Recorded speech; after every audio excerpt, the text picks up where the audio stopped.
kami po sana ng dalawa ng skincare kasi po sikat po kaming dalawa sa Laguna. Sige, bigyan natin ng version 3 ang mga yan. Mukhang masisipag at mababait siya mga yan. Bigyan natin yan. Thank you po. Thank you po.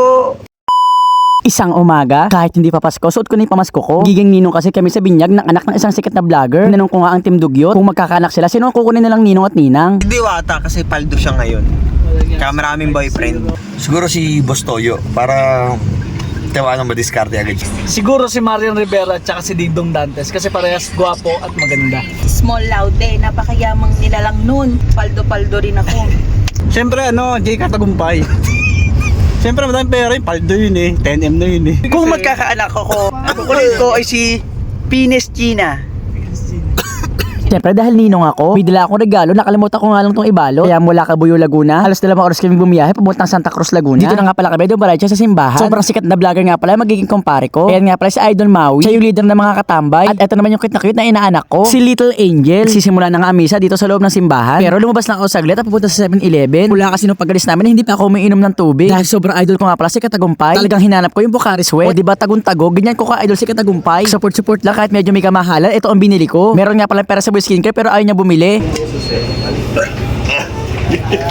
Sinoknok papatok nga pala isa naming kasama. Brand ambassador siya na isang bag. Nausap ko nga siya, baka pwede rin kami ni Boy Skincare maging ambassador. Sobrang bait nga ni Noknok papatok at ito nga sinusubukan niya tawagan yung boss niya.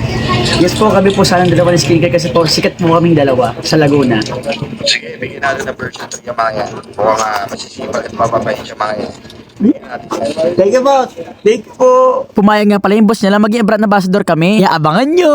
Mulik na nga pala kami sa sambahan at sakto nagsisimula na ang binyan. Napakasarap sa pakiramdam at napakagaan sa loob kapag nakikinig tayo ng misa. Dito nga pala karami ang mga ninong at nina. I'm so grateful dahil naging ninong ako ng anak ng isang sikat na vlogger. Katapos namin mag-picture sa simbahan, umuratyo na agad kami dito sa favorite namin, sa reception. Grabe, ganito kabongga reception, may pag-grand entrance. Sobrang nakakata sa buong buhay namin, never kami naghandaan ng isang table. At sobrang natutuwa ako kasi nakita ko na yung mga pagkain. At take note, pantawid gutom pa lang yung mga yan. Meron nga itong super cute na money na may palaman na mali. Hindi ko na alam kung anong tawag sa mga tinapay na to. Iba't iba kasi yung kulay ng mga nasa toppings pero sobrang sarap nito. Sinasabi ko nga sa inyo kapag kainan, bawal lang mahiyain. Kasi kung mahiyain ka, gutom ka. Kapag inalok ka o sinabihan na kain na kayo, kumain na talaga kayo. Eto nga at isa-isa ko na kinain dahil kinuko lahat ng handa sa table. 16 hours ako hindi kumain dahil naka-fasting ako. Kaya kapag kumakain ako, hindi ako nakakaramdam ng kabusugan. Maya nga lang, ipapasok na ng grand entrance ang Pamilya Idol. Sino kaya sa Team Dugyot ang unang magkakaanak? Sino sa tingin nyo? At pagkatapos ulit ng picture, eto nga at kumuha na kami sa catering. Siyempre, magpapahuli ba naman ng Team Dugyot? Siyempre, hindi. Wala muna kami pansin kapag kainan na. Kasi sa totoo lang, eto lang naman talaga yung banding namin kung di kumain sa labas. Di ko lang pinakita sa video, gustuhin ko pa man sanang umisa. Nakaramdam na din kasi ako nangiya kasi pang-apat na plato ko na to. Eat and run nga pala kami, kaya pagkatapos namin kumain, nag-abutan na kami ng mga regalo. At siyempre, meron din sa amin binigyan na remembrance. Gusto nyo bang malaman kung ano naman ito? Ang laman nga pala nito ay